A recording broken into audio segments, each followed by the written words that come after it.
다음은 이덕란 국회입법조사처 입법조사연구관님께서 두 번째 토론을 해주시겠습니다. 예. 여러분 소리 안 나는 뜨거운 박수 부탁드립니다. 그 화면 공유를 해서 말씀을 좀 드리도록 그렇게 하겠습니다. 네,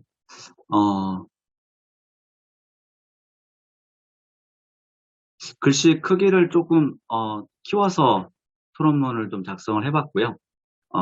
이제 그래야 아마 좀 온라인으로 볼 때 보실 수 있는 것 같습니다. 먼저 이제 그 토론 시간이 한 10분 정도니까 그 내에서 좀 말씀을 드리도록 하겠고요. 먼저 이제 두 가지 측면을 지금 발표를 해주셨는데요. 하나는 교원의 교육활동에서 수업 목적 저작물 이용을 어떻게 확대할 거냐. 그 다음에 개인정보라든가 이런 부분들을 어떻게 보호할 거냐. 이제 이 두 가지로 이루어지는데요. 두 분 발표문에 대해서 순서대로 각각 좀 말씀을 드리려고 합니다. 먼저 첫 번째로 수업 목적 저작물 이용에 대해서는 이제 뭐 요거는 그 내용을 조금 압축적으로 소개를 해드린 거고요. 아마 제가 이제 읽었을 때는 크게 수업 목적 저작물 이용 시에 허용 분량이 좀 모호하다. 그래서 이제 아까 일부나 전부 이제 이 부분도 말씀을 주셨고요. 그 다음에 어려움과 개선 방안으로 해서 법률 개정 방안까지도 제시를 해주셨어요. 그래서 이 법학을 전공하셨나 했었습니다. 네. 그 다음에 이제 토론 의견으로 좀 말씀을 드려보면 요거는 이제 두 분의 발표자께 다 뭐 공통으로 해당이 되는 부분인데요. 현장에서 굉장히 중요하고 시급한 문제들에 대해서 실태와 문제점 그리고 해결을 위한 어떤 개선 방안에서 입법적인 대안까지 이렇게 제안을 해주셔서 저한테도 좀 공부할 수 있는 기회가 됐고요. 두 분 발표자분께 다시 한번 감사를 드립니다. 제가 이제 여기서 드리는 의견은 토론자의 역할에 좀 충실하기 위한 그런 차원에서 함께 좀 논의를 해보자 이런 차원으로 말씀을 드리는 거니까요. 그렇게 좀 이해를 해주시면 좋겠습니다. 교육 목적 저작권법에 있는 25조에 있는 교육 목적 그 보상금과 관련해서 또 저작물의 이용과 관련해서 제가 이제 관련된 그 한 건의 연구는 직접 했었고 또 한 건의 연구는 이제 필요성을 좀 제가 인식을 해서 기획을 해서 그렇게 해서 그 연구 용역을 실시를 했었습니다. 그래서 이제 하나는 그 이제 저작권법 측면에서 문제가 되는 것이긴 한데 이게 이제 성격이 좀 다른 것들이 있어요. 하나는 저작권으로 이제 저작권료로 해결해야 될 사항들이 있고 그다음에 또 하나는 이제 교육 목적으로 이용하는 경우에는 사후에 이제 보상금을 지급하는 방식으로 하는 게 있습니다. 그래서 이제 아까 얘기가 나왔던 교과용 도서 보상금이라든가 수업 목적 보상금, 또 수업 지원 목적 보상금 이런 것들로 해서 사전에 모든 게 다 돼야 되는 게 아니라 이제 사후에 하도록 한 그런 부분들도 우리 법 체계에는 이제 있고요. 그래서 요거는 이제 참고 문헌에도 좀 소개를 드렸고요. 또 하나는 아까 이제 그 첫 번째 발표해 주신 박사님께서 이제 그 언급을 해주셨는데 저도 이제 캐디스에 그렇게 이제 지원센터까지 만들어져 있는지는 이제 최근에 확인을 하진 않았었는데 2016년에 이런 문제가 좀 크게 있었어요. 인천교육청 소속의 그 유치원과 많은 그 학교들이 집단으로 이제 소송을 제기하겠다. 그러니까 이제 여기에 대해서 이제 뭐 폰트 그 이용 관련해서 뭐 이제 합의를 하라. 그렇게 해서 이제 패키지로 엄청난 걸 사도록 하고 뭐 이제 이런 식으로 하죠.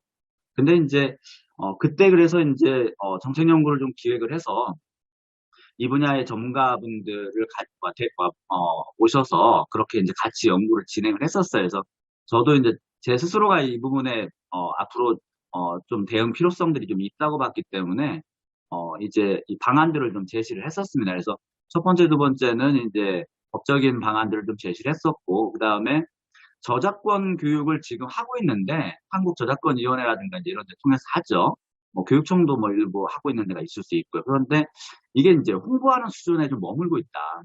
그래서 좀 침해를 예방하고 진단하고 사후 조치까지 하는 그런 게 좀 체계가 필요하고요.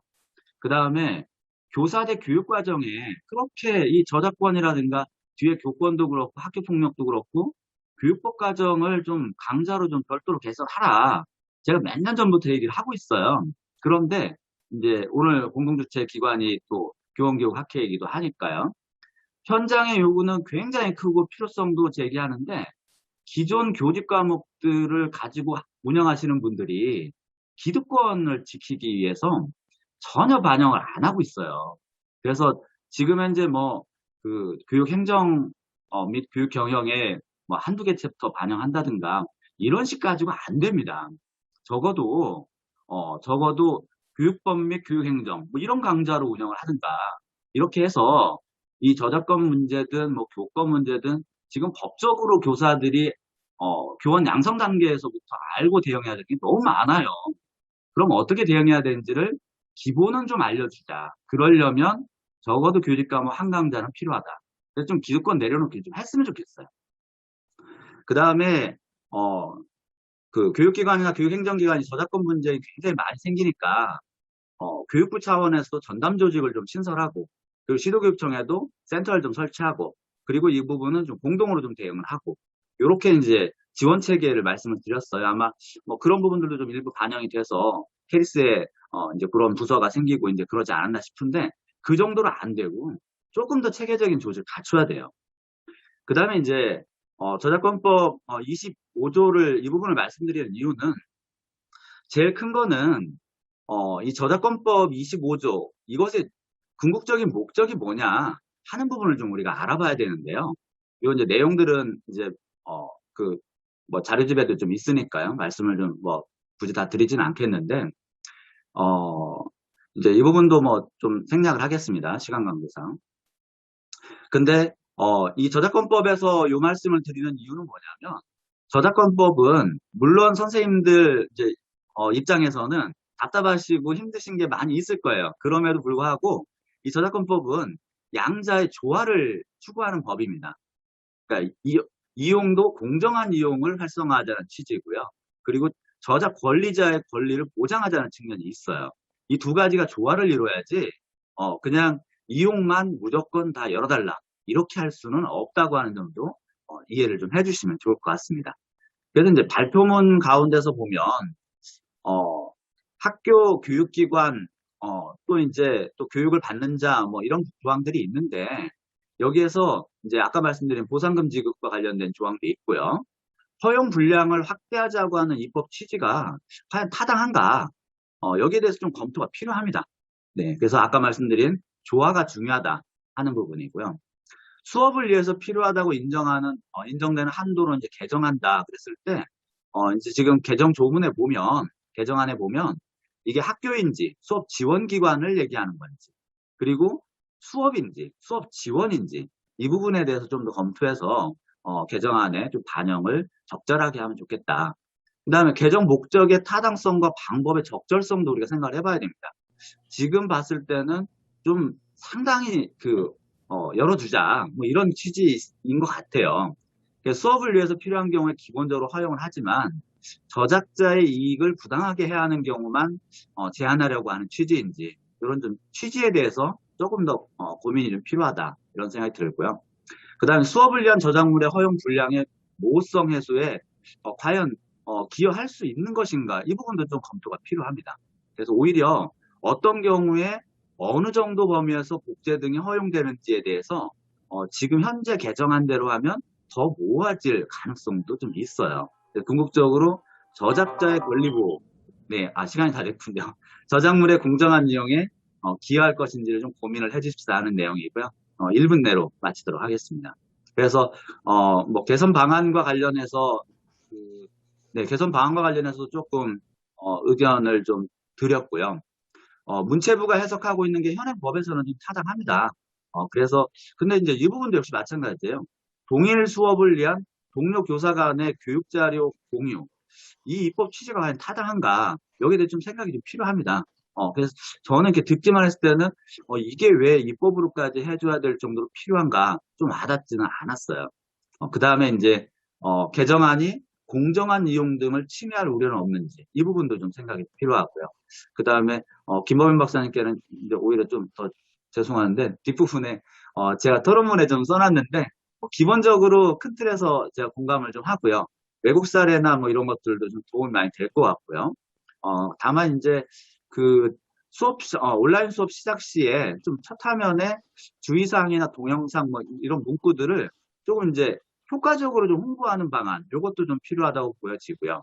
그 다음에 법 적용이 가능하도록 좀 법률을 개선하자는 의견에도 좀 공감을 합니다. 그리고 이제 끝으로 한 가지만 말씀드리고 마치면 최근에 사이버 학교 폭력이 굉장히 증가해서 여기에 대해서 이제 기존의 학교 폭력 대응 체계가 갖고 안 된다. 조금 더 별도의 추가된 이 사이버 학교 폭력 대응 체계를 좀 구축을 해서 전문적 지원을 하자 이제 이런 방안을 제가 제시를 했어요. 마찬가지로 교권 침해에 대해서도 사이버 교권 침해와 관련된 추가적인 대응책을 마련해야 됩니다. 이걸 교총도 요구를 해야 되고요. 그리고 현장에서도 이게 필요합니다. 그래서 요거 학교에다가 맡겨서도 안 돼요. 국가 수준의 사이버 교권 침해 전문적 지원기관도 지정해야 되고, 그래서 앞으로 캐리스나 이런 데들이 할 일들이 굉장히 많을 것 같아요. 네, 그래서 그런 부분들이 좀 잘 됐으면 좋겠고, 그리고 사이버 교권 침해와 관련해서도 학부모 교육 강화 굉장히 필요합니다. 네, 이상으로 토론 마치겠습니다. 감사합니다. 네, 감사드립니다.